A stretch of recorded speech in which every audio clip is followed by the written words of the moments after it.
Hello civil engineers.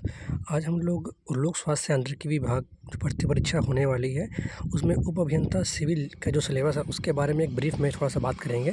ठीक है, सबसे पहले बता दूं इसमें 2 पोर्शन रखा गया है। पहला आपका जो है टेक्निकल और एक नॉन टेक्निकल। जो टेक्निकल पोर्शन जो है आपका वो है आपका 75 मार्क्स का और जो नॉन टेक्निकल पोर्शन है वो आपको 25 मार्क्स का।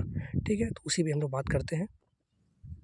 यहाँ पर देखेंगे आपकी टोटल जो एग्ज़ाम है आपका वो आपका 100 नंबर का एग्ज़ाम होने वाला है, जिसमें से आपके जो सामान्य अध्ययन वाले जो पोर्शन है, भाग 1 जिसको बोलेंगे हम लोग, उसमें से आपका टोटल 25 नंबर रहेगा। 25 प्रश्न रहेंगे और सब प्रश्न 1-1 नंबर का रहेगा।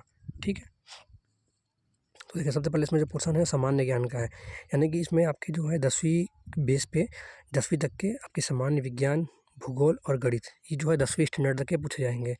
उसके बाद आपका आता है करंट अफेयर जो रहेगा आपका पिछले 6 महीने के आसपास का, और उसके बाद जो राष्ट्रीय खेल से रिलेटेड क्वेश्चन रहेंगे, और उसमें आपका जो रहेगा बौद्धिक योग्यता जो 10वीं क्लास तक का, और तार्किक योग्यता यानी कि आपका जो एप्टी रीजनिंग जिसको बोलते हैं हम लोग, वो रहेगा इसमें आपका। ठीक है, और दूसरा बात करते हैं जो है छत्तीसगढ़ का सामान्य ज्ञान। ठीक है, 15 नंबर का रहेगा, और वो जो था 10 नंबर का वो था आपका। ठीक है, तो 15 नंबर में आपका जो छत्तीसगढ़ का है इसमें सारा कुछ रिलेटेड जितना भी आपका पूरा रहेगा आपको पूरा पढ़ लेना है। मतलब क्वेश्चन कहीं से भी आ सकते हैं छत्तीसगढ़ के, जिसे आप देख रहे होंगे यहाँ पर। इसको स्क्रीनशॉट ले लीजिएगा, नहीं होगा तो खास तौर पे बात बता दूँ आपको मैं, तो जो जनजातियाँ हो गई, बोली विशेष, परंपराएं, तीज, व्यंजन, पकवान, ठीक है, यहाँ से भूगोल, जलवायु, दार्शनिक पर्यटन स्थल और उद्योग, ऊर्जा, जल, खनिज संसाधन। ठीक है, यहाँ की जो है क्वेश्चन इंपॉर्टेंट क्वेश्चन यहाँ से बनते हैं, इसको अच्छे से पढ़िएगा। बाकी तो आप जितना पढ़ लें उतना अच्छा है आपके लिए। ठीक है, तो ये वाला पोर्शन एक पोर्शन हो गया आपका। ठीक है, अब उसके बाद हम लोग बात करते हैं इसमें जो है इंजीनियरिंग वाला पार्ट जो आता है, भाग 2 आपका आता है। ठीक है, टोटल 75 क्वेश्चन रहेंगे, 75 नंबर के। ठीक है, पहला सब्जेक्ट जो दिया गया है बिल्डिंग मटेरियल, उसमें आपको जो ब्रिक रहेगा, सीमेंट और सीमेंट मोर्टार और कंक्रीट, ये पढ़ना है। साथ में इसके साथ आप वो पढ़ लीजिएगा, बता दूं जो नहीं लिखा गया है यहाँ पर, आप पढ़ लीजिएगा सैंड, लाइम और एग्रीगेट, ये सारी चीज़ों को पढ़ लीजिएगा। साथ में एडमिक्सचर। ठीक है, ये सारी चीज़ें आपको कवर करनी है इसमें। दूसरा बात आती है आपका सब्जेक्ट जो है स्ट्रक्चरल एनालिसिस। ठीक है, तो ये आपको पूरा पढ़ना रहेगा। स्ट्रक्चरल एनालिसिस हो गया आपका। फिर देखते हैं डिज़ाइन ऑफ स्टील स्ट्रक्चर। यहाँ देखेंगे आप तो यहाँ पर लिखा गया है principle of working stress method.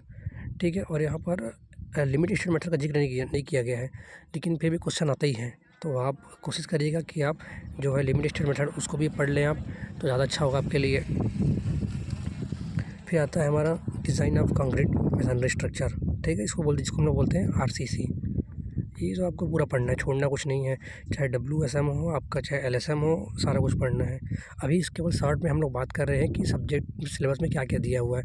एक अलग से वीडियो में बनाऊंगा जिसमें हम लोग एकदम डिटेल में बात करेंगे कि टेक्निकल पोर्शन में हमें क्या क्या पढ़ना है, क्या क्या नहीं पढ़ना है। ठीक है, अगला देखते हैं अभी हम लोग जो है हमारा subject construction practice planning management. ठीक है, जिसको हम लोग PERT CPM के नाम से जानते हैं, जिसमें हम लोग कंस्ट्रक्शन इक्विपमेंट्स भी पढ़ते हैं। ये वो वाला सब्जेक्ट है आपका।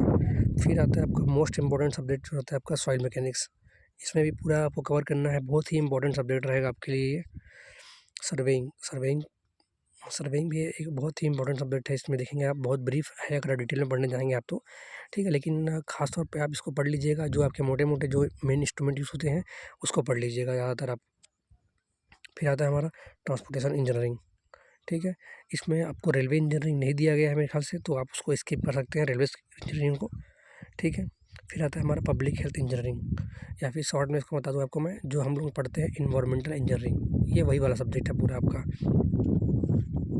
ठीक है, और उसके बाद लास्ट में आपको जो दिया गया है थोड़ा सा कुछ जनरल चीज़ें आपको जो दी गई हैं कि इसके अलावा जो एक्स्ट्रा आपको जो कुछ पढ़ना है वो यहाँ पर अलग से जनरल करके दे दिया गया है।